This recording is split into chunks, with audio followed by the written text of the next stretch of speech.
don't think that this is a problem for people who consider themselves to be trans. They have the same rights today as they had yesterday, as they had the day before. Okay, this is going not where I thought it was gonna go.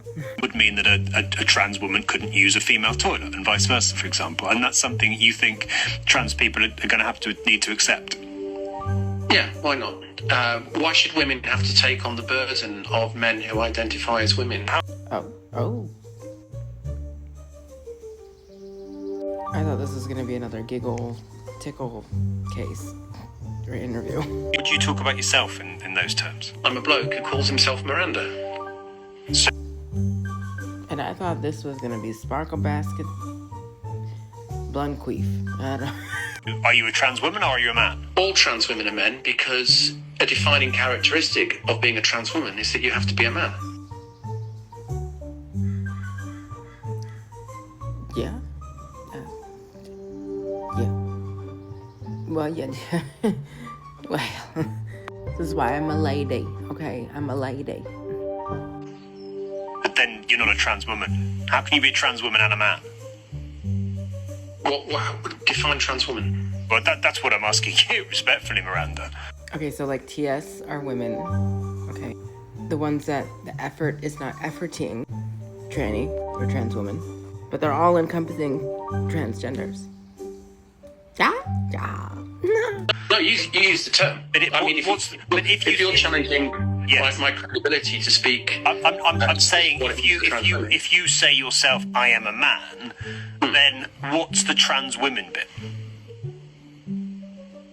if I call myself a duck, would that make me a duck? What? Like, what? So you call yourself a trans woman, but it's meaningless, is what you're saying. I don't call myself a trans woman now. Right. You would just do. He's just a bloke called Miranda. Come on now. He not even transitioning. I think the ones that are putting the effort in and they are passable or whatever, well, the ladies. You just define as a man who calls yourself Miranda. Yeah, yes, that's pretty much how I lead my life, as a man who calls himself Miranda. I think they interviewed the wrong person, but it still highlighted a bit of the community and how it is so confusing. However, there is a breakdown of different sort of archetypes of trans people.